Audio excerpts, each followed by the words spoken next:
2-3 నిమిషాలు చాలా పర్సనల్గా మాట్లాడేవారు. సడన్గా ఏమిటి ఎల్వి ఇవాళ నీ చొక్కా చాలా బాగుంది అనేవారు. సో మనం ముఖ్యమంత్రి మన చొక్కాని చూస్తాడని మనం ఇప్పుడు అనుకోం కదా. మనం మీటింగ్ వెళ్తాం, మనం ఆ మీటింగ్ ఎజెండా అది ఎలా ఉంటుందో ఏమిటో, ఆయన ఎలా అంటారో, ఒప్పుకుంటారో ఒప్పుకోరా, ఇంకా ఏమైనా ఇబ్బందికరమైన విషయాలు వస్తాయా ప్రస్తావనకి, మనం ఏదో వివిధ ఆలోచనలతో వెళ్తాం. ఆయన ఉన్నట్టుండి చూసి ఏంటి ఎల్వి నువ్వు సన్నపడిపోయి ఏమిటి అని అడిగేవారు. మనం దానికి కొంచెం ఉక్కిరి బిక్కిరి అవుతాం, మనం ఎక్స్పెక్ట్ చెయ్యం. అందులో మేము అంతకు ముందు చంద్రబాబు నాయుడు గారి దగ్గర పనిచేసాం. ఆయన చాలా చాలా ప్రొఫెషనల్గా ఓన్లీ ఎజెండా దాని మీద ఆయన ఉంటారు, అటు ఇటు వెళ్ళే ప్రసక్తి ఉండదు. చాలా లోతుగా అధ్యయనం చేయడం, అందరినీ కూడా లోతుగా అధ్యయనం చేయమనడం ఆయనతో ఉండేది. సమాచారం సమాచారం సమాచారం టన్నుల కొద్దీ ఆయన సమాచారాన్ని స్వీకరించేవారు చంద్రబాబు నాయుడు గారు. సో మేము అట్నుంచి మేము రాజశేఖర రెడ్డి గారి దగ్గరికి వచ్చేటప్పటికి ఈయన టు ద పాయింట్, మన అభిప్రాయం ఏమిటో తెలుసుకునేవారు. ఇద్దరు అభిప్రాయాలతో కనుక విభేదిస్తుంటే మీటింగ్లో ఒక ఫైనాన్స్ ఆఫీసరు ఇంకొక ఆఫీసరు, మీ ఇద్దరి మధ్యన కొంత భేదాభిప్రాయాలు ఉన్నాయి, నేను ఎవరో ఒకళ్ళ వంతపాడి నిర్ణయం తీసుకోవడం కరెక్ట్ కాదు, కాబట్టి ఈ మీటింగ్ ఇంతటితో క్లోజ్ చేద్దాం, మీ ఇద్దరు మాట్లాడుకోండి, మళ్ళీ ఇంకోసారి రండి అప్పుడు మీటింగ్ పెట్టుకుందాం అని పరిష్కారం చేసేసేవారు. So very practical, time conscious, ఇన్ఫార్మల్గా ఉండేవారు, నవ్వుతూ కూర్చునేవారు, చాలా సూక్ష్మంగా ఆయన గ్రహించేవారు మనం చెప్పిన విషయాలు, దానికి ఉండే పర్యవసనాలను వెంటనే ఆలోచన చేయగలిగేవారు. సో ఆయన ఒక రకమైన శైలితో రాజశేఖర రెడ్డి గారు ఉండేవారు. ఇలా ఒక్కొక్క చంద్రబాబు నాయుడు గారు అంటే అదే చెప్పాను, చంద్రబాబు నాయుడు గారు ఎంత సమయం అయినా కూడా దాన్ని చాలా లోతుగా పరిశీలన చేసేవారు. అదే వాళ్ళు మేము టీవీలో చూసామండి, పొద్దున్న మొదలు పెడితే ఈవినింగ్ వరకు లంచ్ అలాగా, తర్వాత ఈవినింగ్ అంటే ఆయనకి ప్రభుత్వ నిర్ణయమే చాలా ప్రధానమైనది, ఆ తీసుకున్న నిర్ణయం తొందరపాటుగా తీసుకున్నారు అనే అభిప్రాయం కలిగించకూడదు. అలాగే ఎవరెవరు దీంట్లో ఈ పనిలో మనకు ఉపయోగపడతారో, ఎవరిని సంప్రదించాలో వాళ్ళందరినీ సంప్రదించాలి, ఎవరిని పక్కన పెట్టడానికి లేదు. ఇలా కొన్ని సూత్రాలు ఆయన మనసులో ఆయన పెట్టుకున్నారు. ఇంకా అలసట అన్నది లేదు. మనిషి ఒకసారి సమావేశంలో కూర్చున్నారంటే ఆయనలో కదలిక ఏమి ఉండదు. ఒక కుర్చీలో ఒకలా కూర్చున్నారంటే ఆ 3 గంటలు 6 గంటలు అదే పోస్చర్లో మీటింగ్ అంతా కూడా ఆయన చేస్తారు. అంత ఓపిక, ఆ విధంగా సమావేశాల్లో ఆయన ఉండేవారు. రాత్రి అయిపోయింది, 12 అయింది, ఆ టైంలో కూడా ఇంకా డీటెయిల్స్ అడుగుతూ ఉంటారు ఆయన. ఏదో ఒక నిర్ణయం తీసేసుకోవచ్చు కదా అనే ధోరణి ఉండదు. అది ఆయన శైలి, ఆ విధంగా చేసేవారు. అలాగే ఇంకా ఏమన్నా ఇంప్రూవ్మెంట్ చేయడానికి స్కోప్ ఉన్నదా, లేదా ఇదేనా, ఇది అంతిమ స్థాయికి మనం చేరామా, ఇంకా ఏమైనా ఇంప్రూవ్ చేయొచ్చా, ఇంకా ఏమన్నా దీంట్లో నగిషీలు చేయొచ్చా, ఇంకా ఏమన్నా కొత్త అంశాలు ఏమన్నా చేర్చచ్చా, అమలు చేసే ముందు ఇంకా ఏమైనా ఆలోచన చేయొచ్చా, వాళ్ళని సంప్రదించచ్చా, వీళ్ళని సంప్రదించచ్చా, ఇలాగ బహుముఖంగా ఆయన ఆలోచన చేసేవాడు. అది ఆయన శైలి.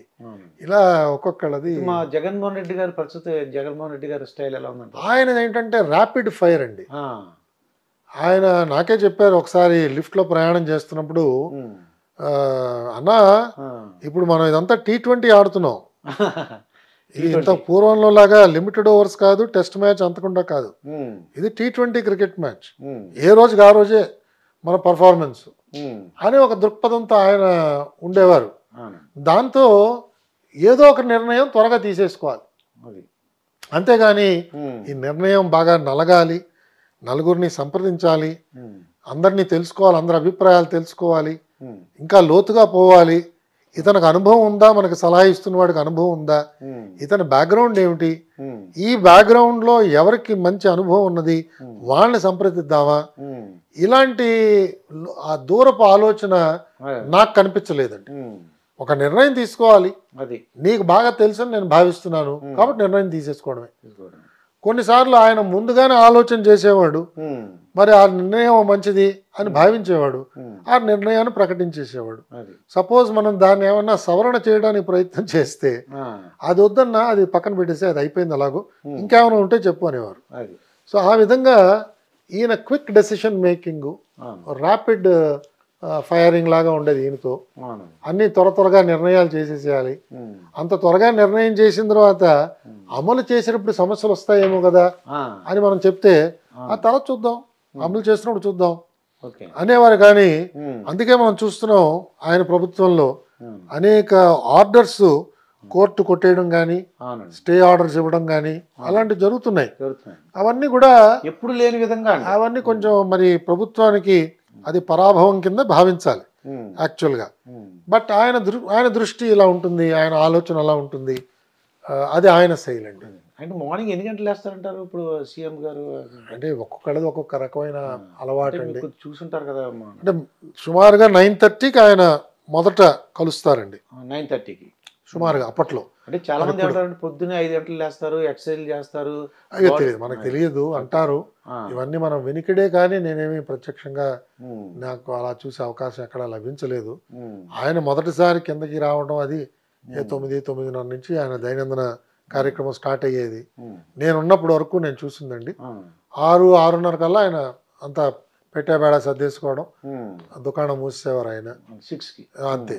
సో మనం అలాగే వీకెండ్స్ ఆయన వచ్చేవారు కాదు. ఓకే. శని ఆదివారాలు సర్వసామాన్యంగా, ఉమ్. అంటే ప్రభుత్వానికి హాలిడే ఉంటే ఉమ్. ఆయనకు కూడా హాలిడేనే. అది ఆ విధంగా ఎవరిని కూడా పిలిచేవారు ఇబ్బంది కాదు. పెట్టడం కానీ. కొద్ది మందిని మరీ అవసరం అయితే పిలిచేవారు, లేకపోతే ఉమ్. అంటే అట్లీస్ట్ అధికారుల్ని. అవును. ఆయన పేషీ స్టాఫ్ని బహుశా పిలిచేవారేమో నాకు తెలియదు. ఉమ్. బట్ నాలాంటి వాళ్ళు ఎవరిని కూడా పిలిచేవారు కాదు. అది ఆయన శైలి అండి. అయితే ఇప్పుడు రీసెంట్గా చంద్రబాబు నాయుడు గారు అరెస్ట్ అయ్యారండి.